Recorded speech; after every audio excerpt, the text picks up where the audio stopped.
जय हिंद दोस्तों, आप सभी का स्वागत है एक बार फिर से आपके अपने YouTube चैनल यूनिक ज्ञान में। आज हम बीए फर्स्ट सेमेस्टर हिस्ट्री का चैप्टर 7 देखेंगे, जिसमें हमें वर्धन वंश के विषय में पढ़ना है। हर्षवर्धन आपके सिलेबस में है, तो पूरे वर्धन वंश को हम अच्छे से पढ़ेंगे, हर्षवर्धन के कार्यकाल को समझेंगे। यह आपका चैप्टर 7 है। इसके पहले 6 चैप्टर आपको बेहतरीन तरीके से करा दिए गए हैं। अगर आपने नहीं देखे हो तो चैनल पर विजिट कीजिए, आपको playlist BA first semester history classes के नाम से मिल जाएगी। वहाँ पर सबसे पहले आपको सिलेबस डिस्कस किया गया है, फिर chapter wise topic wise classes आपको कराई गई हैं। अगर आप चैनल पर नए हैं तो चैनल को सब्सक्राइब कर लीजिए, जिससे आने वाली वीडियोस आपको प्राप्त होती रहे। आप टेलीग्राम चैनल ज्वाइन कर लीजिए। टेलीग्राम डिस्कशन ग्रुप आप चाहें तो ज्वाइन कर सकते हैं। आपस में बच्चे वहाँ पर डिस्कस करते हैं, नोट्स शेयर करते हैं। वो जो कॉलेज जाते हैं वो अपने नोट्स शेयर कर देते हैं, तो वहाँ से भी आपको फ़ायदा हो सकता है। तो आपके लिए ये सभी सुविधाएं उपलब्ध करा दी गई हैं। आप चाहें तो डिस्क्रिप्शन बॉक्स में हर एक ग्रुप का चैनल का लिंक है, आप ज्वाइन कर सकते हैं। आपको जो है वहाँ से क्लासेस मिलती रहेंगी, हेल्प मिलते रहेंगे। तो चलिए देखते हैं, हम हर्षवर्धन को, वर्धन वंश को समझते हैं। पुष्यभूति वंश भी इसे कहते हैं। जो वर्धन वंश है इसे ही पुष्यभूति वंश कहते हैं। इस वंश के संस्थापक जो है पुष्यभूति वर्धन थे, जो गुप्त काल में एक सामंत थे। इन्होंने अपनी राजधानी जो है हरियाणा के थानेश्वर को बनाया हुआ था। इस वंश का अगला शासक जो है प्रभाकर वर्मन था। प्रभाकर वर्धन जो है, वर्धन की पत्नी का नाम क्या था? यशोमती था। इन्होंने परम भट्टारक और महाराजा धीराज की उपाधि जो है धारण किया हुआ था। इसका स्थापना किसने किया हुआ था? वर्धन वंश कहते हैं। तो वर्धन से आप याद कर लीजिए पुष्यभूति वर्धन, और इनके नाम से ही इनको दो वंश के नाम से जाना जाता है, पुष्यभूति या फिर वर्धन वंश इन्हें जाना जाता है। और इसकी संस्थापक कौन थे? पुष्यभूति वर्धन जी थे। इसके अगले शासक पुष्यभूति वर्धन के बाद कौन शासक थे? प्रभाकर वर्धन। प्रभाकर वर्धन की पत्नी का नाम क्या था? यशोमती। और इन्होंने महाराजा धीराज और परम भट्टारक की जो है उपाधि धारण की हुई थी। इस वंश का सबसे शक्तिशाली शासक जो है प्रभाकर वर्धन था। प्रभाकर वर्धन की 3 संतानें थी। कौन कौन सी थी? राजवर्धन, हर्षवर्धन और एक बहन थी उनकी राजश्री। कुल मिलाकर उनकी 3 संतानें थी। और राजश्री का विवाह जो है कन्नौज के राजा ग्रहवर्मन से कर दिया गया था। मालवा के शासक देवगुप्त ने ग्रहवर्मन की हत्या कर दी और राजश्री की हत्या करने का भी प्रयास किया, किंतु राजश्री जो है जंगल में भाग जाती है। अब ग्रहवर्मन कौन है? यह है राजश्री का पति। राजश्री के पति जो ग्रहवर्मन है, अर्थात एक प्रकार से आप समझ सकते हैं कि जो हर्षवर्धन है उनके जीजा जी हैं। तो जीजा जी की हत्या कौन कर देता है? देवगुप्त कर देता है। देवगुप्त जो है ग्रहवर्मन को तो मार ही देता है, राजश्री को भी मारने की, उसकी हत्या करने का प्रयास करता है, परंतु उसमें असफल रहता है, क्योंकि राजश्री जो है वह जंगल में भाग जाती है। राजवर्धन ने देवगुप्त की हत्या कर दी। अब राजवर्धन कौन है? राजवर्धन उसका बड़ा भाई है। किसका? राजश्री का। आपको बताया गया कि प्रभाकर वर्धन की 3 पुत्र थे, 2 पुत्र और 1 पुत्री थी। तो पुत्री का विवाह जो है ग्रहवर्मन से हुआ। ग्रहवर्मन की हत्या किसने की? देवगुप्त ने। तो और वहाँ से राजश्री जो है भाग निकली। तो देवगुप्त की हत्या किसने कर दी? राजवर्धन ने कर दी थी। इसके आगे हम समझेंगे, जो है राजवर्धन ने देवगुप्त की हत्या कर दी। उसके बाद गौड़ जो शासक है वह शशांक ने राजवर्धन की हत्या कर दी है, साथ ही इसने बौद्धि वृक्ष को भी कटवा दिया। अब शशांक कौन था? वह जो देवगुप्त का एक दोस्त था बगल का साम्राज्य का, उसने किसकी हत्या कर दी? अब राजवर्धन की हत्या कर दी। वह आया यहाँ पर, राजवर्धन की हत्या की, और यहाँ पर जो बौद्धि वृक्ष था उसे भी कटवा दिया। वर्तमान बौद्धि वृक्ष जो है वह 6ठी पीढ़ी का है। शशांक जो था वह शैव धर्म का अनुयायी था। हर्षवर्धन ने शशांक की हत्या कर दी। अब देखिए कि एक प्रकार से आप इसको समझिए कि पुष्यभूति वंश की स्थापना किसने की? पुष्यभूति वर्धन ने। उसका एक अगला संस्थापक कौन बना? अगला शासक कौन बना? वह था प्रभाकर वर्धन।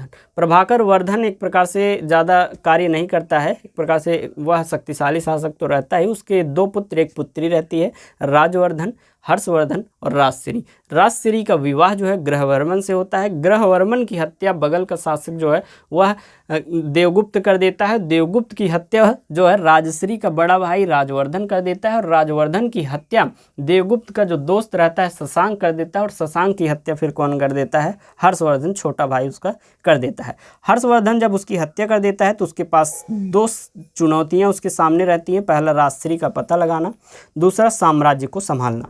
हर्षवर्धन ने दिवाकर नामक बौद्ध भिक्षुक के सहयोग से राजश्री का पता लगाया। हर्षवर्धन ने अपनी राजधानी जो है कन्नौज को बनाया और अपने साम्राज्य को संभालने लगा। हर्षवर्धन ने कभी भी स्वयं को कन्नौज का राजा साबित नहीं किया, बल्कि राजश्री का संरक्षक बनकर वह शासन किया। हर्षवर्धन जो है साहित्य प्रेमी था। इसने 3 पुस्तकों की रचना की। कौन कौन सी? नागानंद, रत्नावली और प्रियदर्शिका। यह एक प्रकार से साहित्य प्रेमी था। इसने 3 पुस्तकों की रचना भी की हुई थी। हर्षवर्धन के दरबारी कवि कौन थे? कवि बाणभट्ट थे। इन्होंने 2 पुस्तकों की रचना की हुई है। किसने? कवि बाणभट्ट ने कादंबरी और हर्षचरित्र की रचना की हुई है। हर्षवर्धन को शिलादित्य कहा जाता था। हर्षवर्धन को भारत का अंतिम हिंदू सम्राट माना जाता था। इसके काल में जो है चोर तथा डाकुओं का बोलबाला था। इसके समय मथुरा सूती वस्त्र का प्रमुख केंद्र था और इसके समय चीनी यात्री ह्वेन-सांग भारत की यात्रा किया हुआ था। बस ध्यान से आप सुनते रहिए, पॉइंट बाय पॉइंट आपको पूरे वंश के विषय में जानकारी दे दी जा रही थी। उस समय जो है सूती वस्त्र का प्रमुख केंद्र क्या था? मथुरा था। और उसी समय जो है चीनी यात्री जो ह्वेन-सांग था वह भारत आया हुआ था। 629 ईस्वी में जब ह्वेन-सांग भारत आया तब नालंदा विश्वविद्यालय के कुलपति जो शीलभद्र थे उस समय, और ह्वेन-सांग को यात्रियों का राजकुमार भी कहा जाता है, नीति का पंडित तथा शाक्य मुनि भी उसे कहा जाता है। सियुकी की रचना जो है ह्वेन-सांग द्वारा किया गया था। इन्होंने नालंदा विश्वविद्यालय में अध्ययन तथा अध्यापन भी किया हुआ था। अर्थात जो ह्वेन-सांग है यहाँ पर आता है, नालंदा विश्वविद्यालय में पढ़ता है और वहाँ पर भी टीचिंग भी करने लगता है, अर्थात पढ़ाने भी लगता है। नालंदा विश्वविद्यालय के लिए 100 गाँवों की आय जो है हर्षवर्धन ने दान के रूप में एक प्रकार से दिया हुआ था। ह्वेन-सांग की विद्वता को देखकर हर्षवर्धन ने प्रत्येक 5 वर्ष पर प्रयाग में होने वाले महामोक्ष परिषद का अध्यक्ष ह्वेन-सांग को बना दिया, जिस कारण ब्राह्मणों ने जो है हर्षवर्धन का विरोध किया हुआ था। कुंभ मेला का प्रारंभ जो है वह भी हर्षवर्धन के द्वारा ही माना जाता है। हर्षवर्धन हिंदू था किंतु वह बौद्ध धर्म के महायान शाखा से प्रभावित था। हर्षवर्धन के समय जो है उत्तर भारत का सबसे महत्वपूर्ण शहर कौन सा था? कन्नौज था। इसके समय कन्नौज में बहुत बड़े बौद्ध सम्मेलन का आयोजन किया गया था और इसे 5वीं बौद्ध संगीति भी कहते हैं। हर्षवर्धन समस्त उत्तर भारत को जीत लिया था किंतु कश्मीर को अपने क्षेत्र में नहीं मिला पाया था। हर्षवर्धन ने दक्षिण भारत का अभियान जो है प्रारंभ किया किंतु नर्मदा नदी के तट पर दक्षिण भारत के चालुक्य शासक पुलकेशिन द्वितीय ने इसे पराजित कर दिया था। इसमें एक प्रकार से युद्ध हुए हैं, उनकी क्रिया क्या थी, उनके कार्य क्या थे, उस समय क्या प्रचलन संस्कृति में था, यही चीज़ें आपको पढ़नी है। ज़्यादा कुछ समझाने के लिए है नहीं, इसलिए आपको बस जल्दी जल्दी ये चैप्टर जो है बता दिया जा रहा है। बाकी जल्दी बताया जा रहा है, इससे ऐसा नहीं है कि आपको समझ में नहीं आ रहा होगा। बस ध्यान से आप सुनते रहिए। नोट्स तो आपको प्रोवाइड कराए ही जाएंगे, उसके लिए आप परेशान मत होइए। तो आगे हम देखेंगे 647 ईस्वी में हर्षवर्धन की जो है मृत्यु हो गई। हर्षवर्धन की कोई संतान नहीं थी, जिस कारण वर्धन वंश का पतन हो जाता है।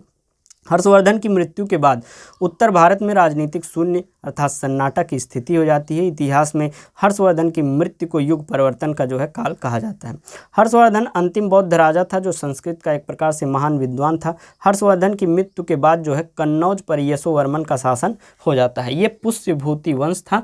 इसमें आपके सिलेबस में हर्षवर्धन के बारे में था, इसलिए आपको यह चैप्टर समझाया गया। छोटा चैप्टर था क्योंकि इसमें हर्षवर्धन के ही विषय में आपको पढ़ना था, जो कि अच्छे से आपको समझाया गया। बाकी आप जो है विभिन्न नोटिफिकेशंस के लिए इस चैनल को सब्सक्राइब कर लीजिए, यूनिक ज्ञान, जिसका लिंक डिस्क्रिप्शन बॉक्स में दिया गया है। डिस्कशन ग्रुप, आपस में डिस्कस करने के लिए ये ग्रुप है। मतलब जो बच्चे हैं, बच्चियाँ हैं, कॉलेज जाते हैं, वो आपस में जो भी नोट शेयर करना चाहें वहाँ पर शेयर कर सकते हैं, बातें कर सकते हैं, मतलब पूछ सकते हैं कि कौन सी क्लासेस कहाँ चल रही हैं। ये सभी आप जानकारी आपस में ले सकते हैं, या कोई प्रश्न सीधे हमसे पूछना हो तो आप इस ग्रुप में पूछ सकते हैं। आगे हम देखेंगे जो लोग टेलीग्राम नहीं यूज करते हैं उनके लिए व्हाट्सएप चैनल बनाया गया है, इसको आप ज्वाइन कर लीजिए। इसका भी लिंक आपको डिस्क्रिप्शन बॉक्स में दिया गया है। बाकी आपको नोट्स इस नंबर पर मैसेज करिए, कोर्स टाइटल लिखिए, अपना नाम लिखिए, यूनिवर्सिटी का नाम लिखिए, आप बताइए कि सर हमको ग्रुप में ऐड होना है। तुरंत आपको QR कोड दिया जाएगा, उस सब्जेक्ट के ग्रुप में आपको ऐड कर दिया जाएगा। आप पेमेंट करेंगे मात्र 25 रुपये। मान लीजिए हिस्ट्री के संपूर्ण जो चैप्टर्स कराए जा रहे हैं उसके नोट्स आपको चाहिए, तो आप इस नंबर पर मैसेज करिए, बताइए BA फर्स्ट सेमेस्टर की ये सिलेबस हमारा है, इसके नोट्स हमें चाहिए, तो आपको ग्रुप में ऐड कर दिया जाएगा। 25 रुपये पेमेंट आप कर देंगे तुरंत, और वहाँ पर chapter wise classes, previous year question paper with solution, और एक वीडियो आपकी आएगी मोस्ट इंपॉर्टेंट क्वेश्चन की, वह भी आपको नोट्स उसमें दे दिया जाएगा। एक प्रकार से बेहतरीन तैयारी इस ग्रुप में कराई जा रही है। बहुत से बच्चे जुड़ गए हैं, आप भी जल्दी जुड़ जाइए। अगर आप नहीं जुड़ना चाहते हैं तो क्लासेस यहाँ से करिए, और इसी का जो है प्रिंटेड नहीं, आप जो है नोट्स बना सकते हैं, हैंड रिटन नोट्स, और अच्छी तैयारी कर सकते हैं। बाकी चैनल पर बने रहिए, चैनल को सब्सक्राइब करिए। मिलते हैं नेक्स्ट वीडियो में। चैनल को सब्सक्राइब कीजिए, वीडियो लाइक कीजिए, कमेंट अवश्य करिए क्लास आपको कैसे लगी। कोई भी डाउट हो तो आप पूछ सकते हैं। मिलते हैं नेक्स्ट वीडियो में। धन्यवाद।